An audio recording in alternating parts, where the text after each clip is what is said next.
If you're a fan of the David Attenborough documentaries on BBC and Netflix, your main takeaway from them, as well as mine, aside from the need for an excellent score to make documentaries interesting, God bless Hans Zimmer, would be that there exists a natural order for balance on the Earth's surface. A part of that balance is the flora and fauna, but for this video we're going to stick our guns with the fauna part of balance in nature.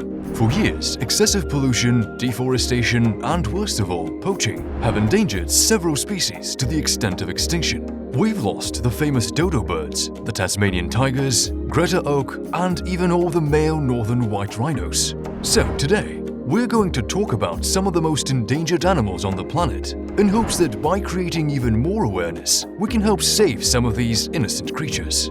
Without further ado, let's jump in and review some of the most critically endangered species in the world.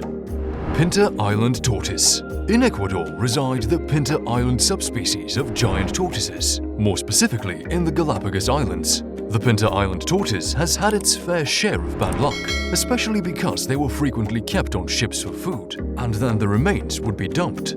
However, something intriguing was uncovered by a 2007 expedition to the island. 8 young first-generation hybrid tortoises, seemingly born from a cross of the Pinta Island tortoises and another subspecies, were discovered. Numbering close to 2,000 now indicates the presence of the Pinta tortoise somewhere on the island. So, there is hope that the species might just yet survive, if humans don't further interfere and tamper with the natural state of the island. Scimitar oryx. No, this is not the antelope Mufasa talks about when he's telling Simba about the circle of life. However, the scimitar oryx is a relative of the antelope, and also their numbers significantly dwindled when the Sahara's northern areas rapidly desertified, leaving only the southern population alive and well. As with many of the rare and endangered species on Earth, European trophy hunters stepped into the area and began poaching the oryx, inevitably leading to a steep decline in their population. Why would humans do such a thing? For their antlers. That has always been the reason these poor animals end up being mounted on a wall. So what have Good Samaritans been up to in order to save this almost extinct species? Captive breeding programs have been instituted that have caused a rebound in their population worldwide. Some of those sheltered and bred in captivity have been reintroduced into the wild, but it remains to be seen if these efforts will be enough to create a sustainable population or not. Brazilian Spix's macaw. The Spix's macaw. If that isn't the fanciest bird name, I don't know what is. The name aside, sadly the Spix's macaw are only alive in zoos because their primary nesting grounds or habitats have largely been cut down. It is in light of what I just told you that efforts are being made to set up national parks or reserves near their original nesting sites within Brazil. 2 decades ago, the world almost witnessed the loss of these birds in Curacao, Brazil, where it was assumed that the last of the species were dead. But on March 3, 2020, 52 of the parrots that were bred in captivity returned to their original habitat. So, what is the current status of the dwindling numbers of these nearly extinct birds? Well, around 100 are cared for in zoos and other preserves, while some additional Spix's macaw are believed to have been kept as pets. Attempts to breed more have failed to show success due to many of the captive birds being too closely related. This sharp rise in inbreeding has proven to be unsuccessful for the longevity of the Spix's macaw, and as such, they are facing increased threats of extinction. Southern rockhopper penguin. These highly endangered little penguins get their name from their characteristic hopping movements. Southern rockhopper penguins can be found hopping, well, more like traversing, on the rocky hills and cliffs of the small islands and archipelagos a few miles north of Antarctica, even as far north as New Zealand. In addition to the traditional regions that penguins live, these penguins can also live and breathe in Argentina, Chile, and the Falkland Islands. So why are their island populations decreasing? Well, we can thank pollution and commercial fishing for leading to rapid declines and killing these rare creatures, causing their numbers to plummet. National Geographic estimates an approximate 30% reduction in their population over the course of the past 3 decades. Now, let's switch things up a bit and move on to some of the most endangered carnivores on this planet.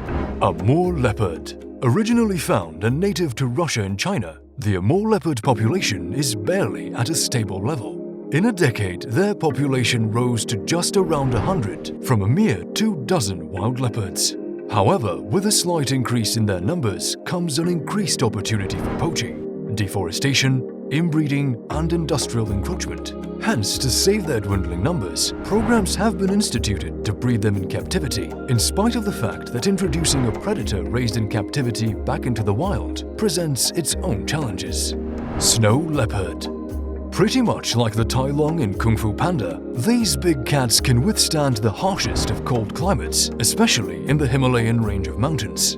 Native to countries like India, Pakistan, Nepal and China, these cats are the king of the mountains, able to withstand the frostbite-inducing cold and able to hunt proactively. To be more specific, they can jump at least 6 times their body length to pounce on their prey, which typically consists of markhors, ibexes and blue sheep. It is because this big majestic cat can withstand the harshest of winters that has enabled it to earn the title of King of the Mountains. The only threat to their dominance and strong foothold over the region is their only known predator, that is, humans. And we've done everything from hunting for sport, poaching, deforestation and encroachment. And these are the factors alone responsible for the dwindling number of these leopards. The worst is yet to come, because it is feared that man-made climate change could also lead to a further decrease in the snow leopards' numbers, because we are reducing the area of their natural habitat. The World Wild Fund estimates that we have already cut their natural habitat down by 30%, and this trend is sure to continue if increased efforts aren't made to counteract the devastating effects of human behavior. Malayan tiger. The name probably gave it away, but yes, this is about tigers that originate from Malaysia, which is something that most people don't really know. Typically, people tend to associate Malaysia as the land of seafood and incredible culinary cuisine, so you'd think you might only find fish and delicious food there. So where exactly can you find rare tigers? They can be found in the ever-decreasing forested areas of Malaysia and a small stretch of Thailand, where it is estimated that between 250 to 340 Malayan tigers exist and hunt for their prey. To be more specific, this is a subspecies of the Indo-Chinese tiger, and it is worth mentioning that of all the approximate 54 tigers in captivity, all are descendant from just 11 tigers, making them 2 genetically identical. Veterinarians have acknowledged that this does not make a good recipe for success when trying to sustain a wild population. Alright, now that we've covered some of the rarest predators in the world, let's get back to some large herbivores that face threats of extinction. Black rhino. After being declared extinct in 2011, not all hope was lost, and the black rhino resurfaced on the planet once more, but is critically endangered to this day. Let me clarify what I just said. They did go extinct, but only one subspecies, the southwestern black rhinoceros, is managing to survive in spite of the excessive poaching. Over the last 6 decades, it is estimated their number have fallen steeply by about 98%, which is profoundly shocking. Poaching is the biggest bane to its existence and survival, as its keratin-rich horn is used in traditional folk medicine in China. Even with all the funds and donations for the conservation of this majestic beast from around the world, their numbers reportedly do not exceed a staggering 5,500. Northern White Rhino. The cousin of the black rhino is on the verge of extinction, and by 2018 there were only 3 left in existence, 1 male and 2 females, all in captivity on the Alpajetta Conservancy in Laikipia, Kenya. The male, named Sudan, who was 45 years of age and the last remaining male of the species, died in 2018. The 2 females, Najin and Fatu of the subspecies, survive in captivity. After Sudan's death, it was reported by the New York Times that efforts were underway to possibly clone or otherwise re-engineer the rhino. BBC released a documentary in April 2020 where it was revealed that the Conservancy had stored Sudan's semen in liquid nitrogen and were in the process of saving the species using in vitro fertilization. In simpler terms, what that means is that they used it to successfully fertilize eggs from Najin and Fatu and create 3 embryos that would be artificially introduced and planted into the uteruses of the female rhinos. Presently, the 2 rhinos are under observation, and the fate of this species hangs in the balance. Tapanuli orangutan. I don't know about you, but personally, watching films like Dustin Checks In or Matt Reeves' Planet of the Apes trilogy really made me a fan of orangutans. Their intelligence, agility in spite of their large and bulging physiques, cleverness, but most importantly their calm and cool, is what's made me a fan. But coming back to the matter at hand, like the gorilla and chimpanzee, these are a member of the great ape family. They are the only Asian great ape, but are struggling to thrive, and that may not be the case in the not-so-distant future. The Sumatran orangutan, the Bornean orangutan, and the Tapanuli orangutan, which was recently discovered by the way, are all three species of the orangutan family that are critically endangered. It is estimated that a total of 60,000 orangutans exist, with their numbers increasingly under threat. For comparison, there are between 170,000 and 300,000 chimpanzees on Earth, and chimpanzees are considered endangered.